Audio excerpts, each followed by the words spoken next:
Aujourd'hui, je vais te montrer comment un biais cognitif peut amener les personnes les moins compétentes à se surestimer et à occuper des postes de responsabilité, alors que toi, peut-être, tu te retrouves à douter sans cesse de toi, alors que tu es la personne la plus qualifiée.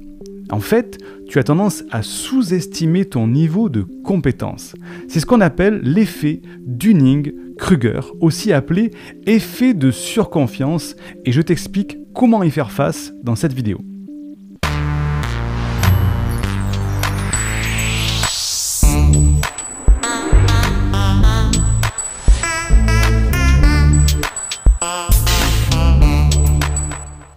Je te souhaite la bienvenue, je suis Siegfried C, je suis neurothérapeute spécialisé dans l'accompagnement des personnes à haut potentiel intellectuel et émotionnel, et j'ai fondé l'université des hauts potentiels dans laquelle nous les aidons à canaliser leur surefficience pour soulager parfois un certain mal-être. Tu sais que tu peux dès à présent télécharger une première formation offerte, le lien se trouve en description de cette vidéo ou du podcast, c'est tout simple, tu m'indiques à quelle adresse je dois t'envoyer la formation et tu la reçois tout de suite. Alors attention, il y a une petite mise en garde avant de commencer cette vidéo. Il faut être justement compétent à la base et avoir une expertise pour que ça fonctionne. Si c'est toi la personne incompétente, c'est un petit peu biaisé. Mais dans la vidéo, je vais t'expliquer justement comment te rendre compte si c'est toi qui es incompétent ou compétent. Mais le jeu en vaut la chandelle parce que je t'explique tous les rouages pour comprendre comment ce biais cognitif fonctionne et comment déjouer les pièges de ceux qui n'en sont pas conscients et qui peut-être te causent du tort. Et aussi, je t'explique comment ne pas te surestimer toi-même aussi. Alors, aujourd'hui, par rapport à ça, peut-être que tu es en colère de devoir supporter un chef, un patron, un voisin qui est moins compétent que toi. Et il te vient une sorte d'angoisse de voir des gens plus bêtes que toi, alors plus bêtes sans être péjoratif, mais qui n'ont pas le même niveau de compréhension que toi, qui réussissent mieux leur vie, qui sont à l'aise dans leur basket et qui le montrent fièrement. Et tu te retrouves peut-être frustré de ne pas avoir cette confiance en toi qui te permettrait peut-être de prendre ta vie en main telle que tu le désires. Et tu te retrouves à avoir peur de ne jamais trouver ta place, ta voie, ton alignement à cause de ces personnes qui occupent tout l'espace à ta place. Ce dont tu as vraiment besoin, si tu as ces effets-là, ces émotions-là, c'est d'une méthode pour apprendre à vivre ou travailler avec des personnes qui se surestiment.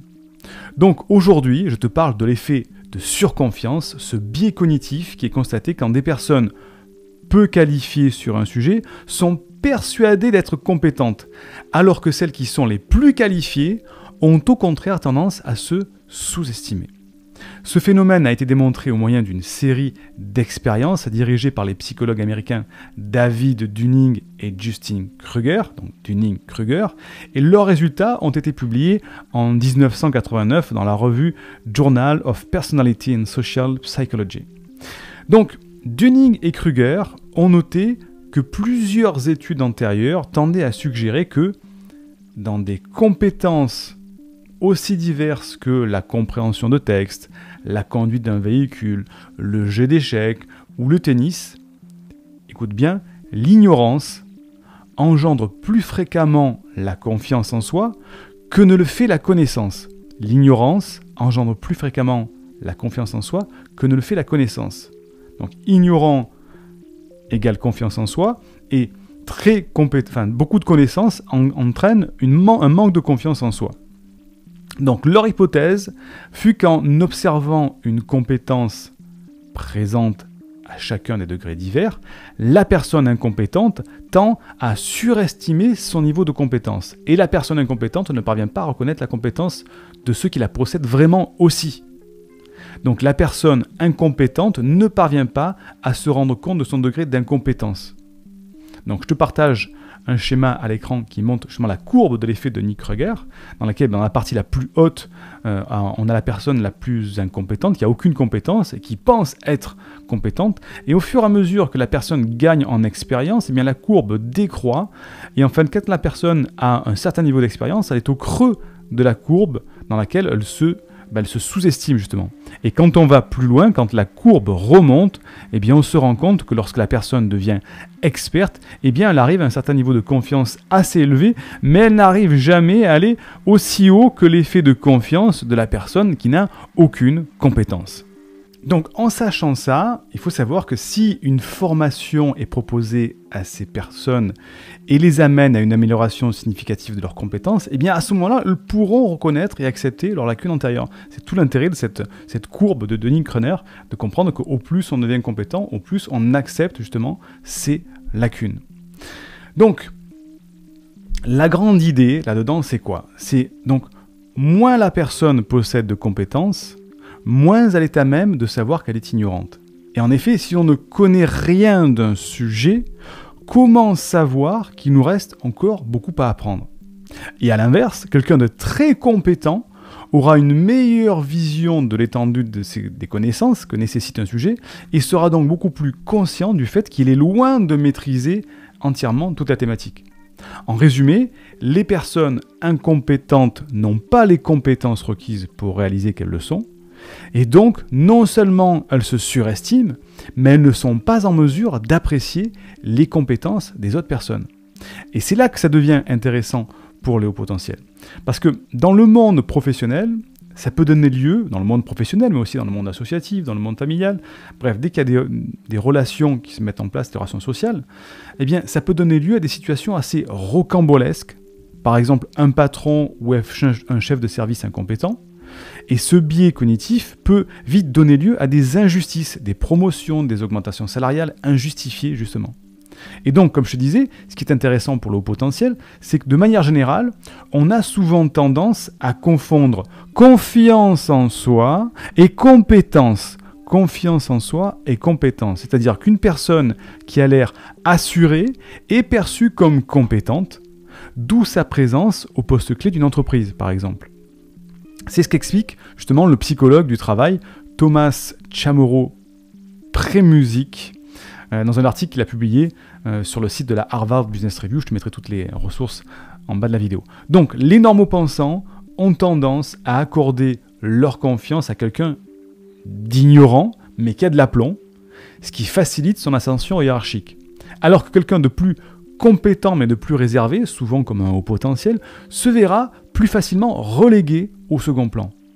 Et on se retrouve face à une situation que connaît si bien le haut potentiel, cette situation qui provoque un sentiment d'injustice face à une promotion injustifiée, ou alors une situation dans laquelle on bout d'incompréhension lorsqu'une personne refuse de se remettre en question alors qu'elle est sur la mauvaise voie.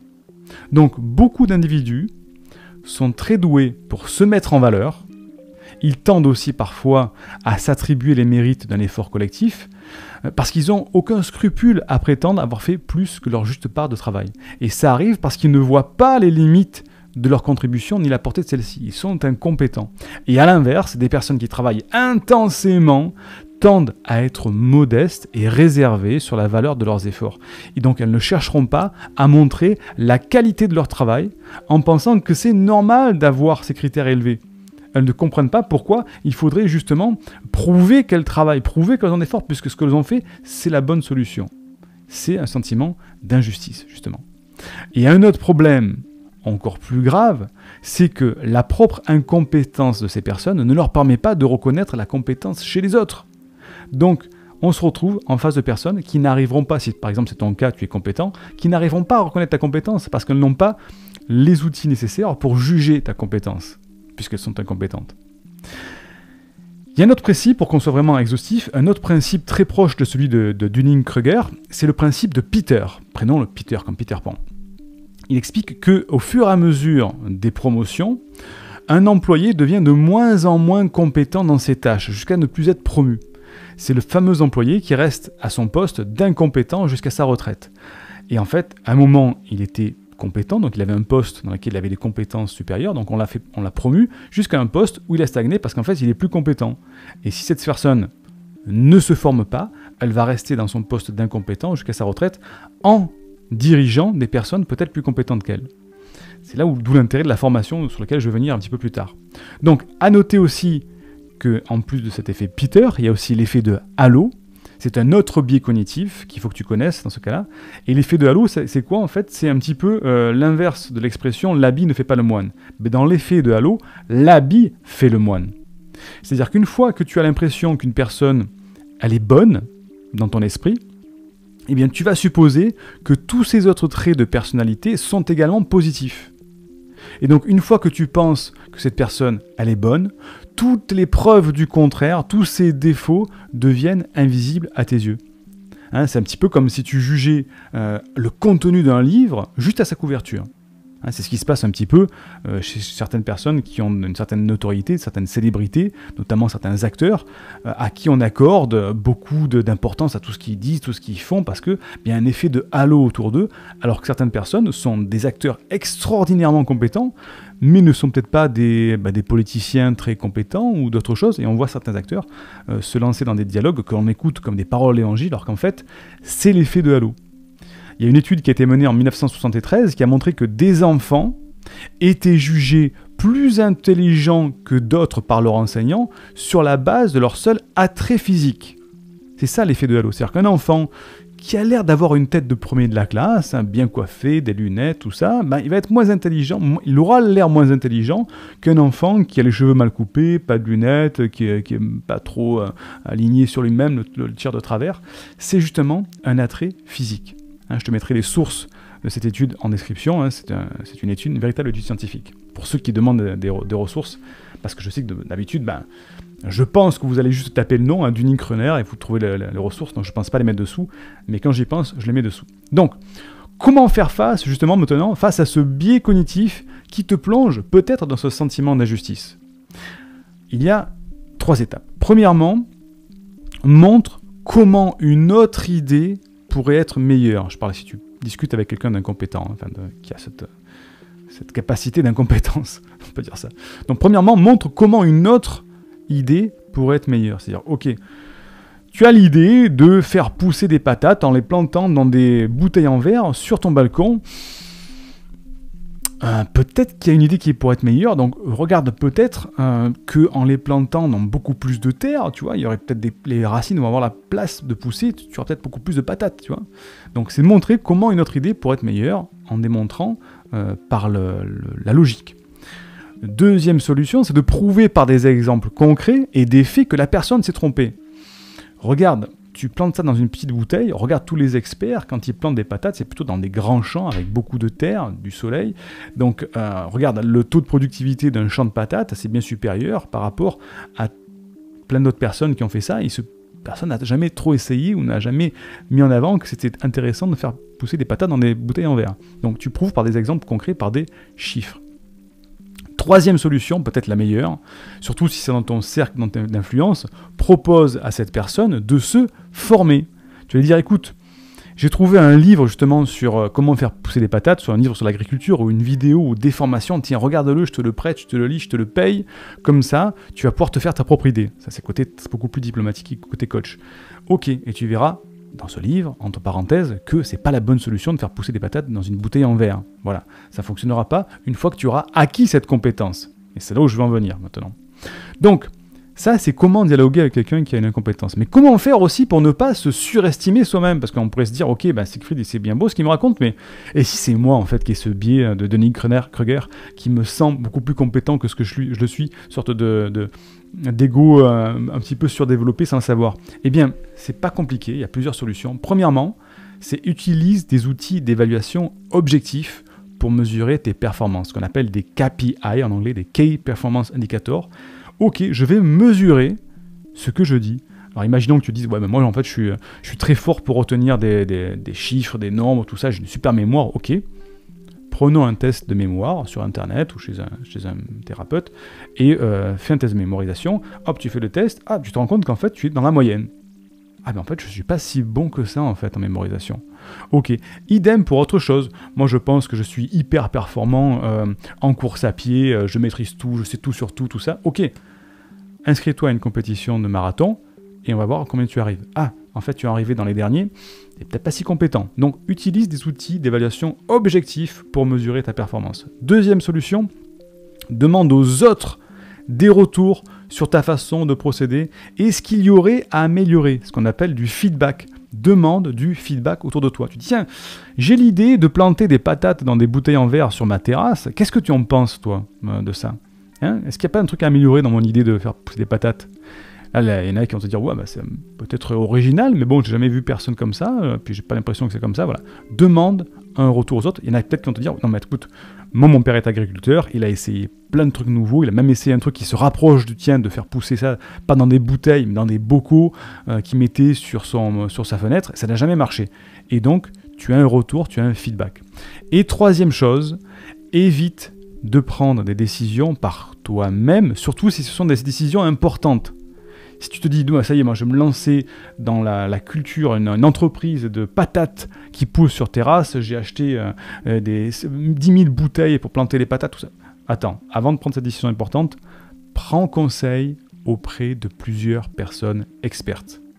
Alors, personnes physiquement que tu peux contacter, mais tu peux aussi lire des livres, tu peux aussi suivre des formations. En tout cas, c'est emmagasine de l'information.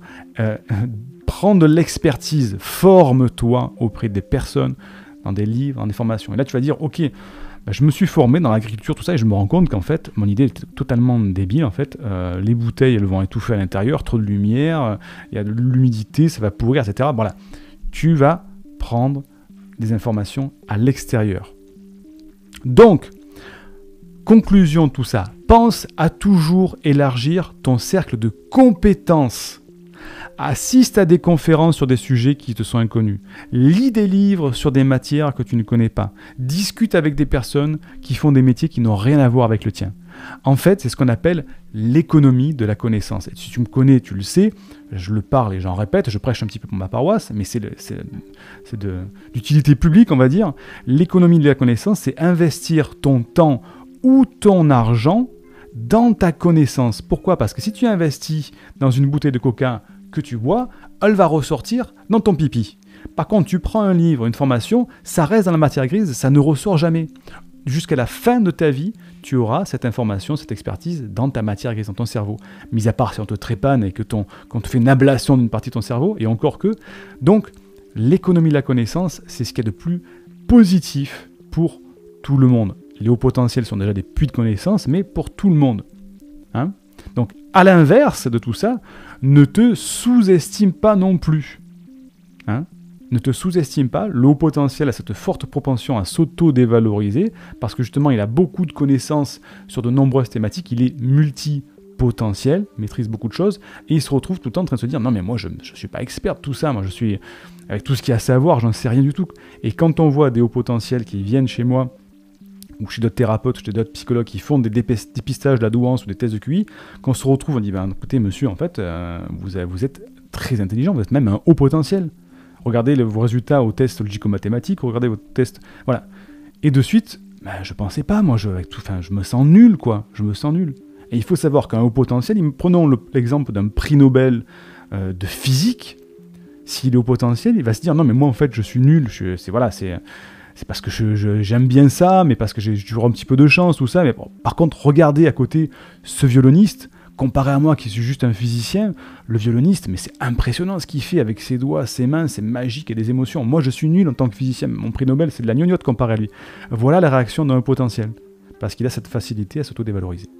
Donc, ne tombe pas dans ce piège, apprends à te juger toi-même et apprends à dialoguer avec des gens qui, justement, se surestiment pour vivre beaucoup plus en harmonie et t'épanouir avec ta douance. Félicitations d'être allé jusqu'au bout de cette vidéo. Mets un like, c'est une manière de remercier le travail que je fais avec ces vidéos, ce travail qui est gratuit, qui est offert. Un like, un commentaire ou un dislike si t'aimes pas, tu me le dis aussi, ça peut me donner des informations.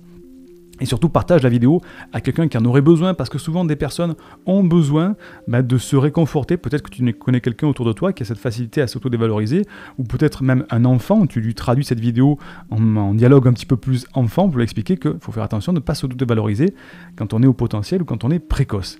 Je te dis merci et à très vite pour la prochaine vidéo. Indique-moi en description à quelle adresse t'envoyer la formation offerte qui s'intitule « Canalise tes pensées envahissantes et profite de l'instant présent ».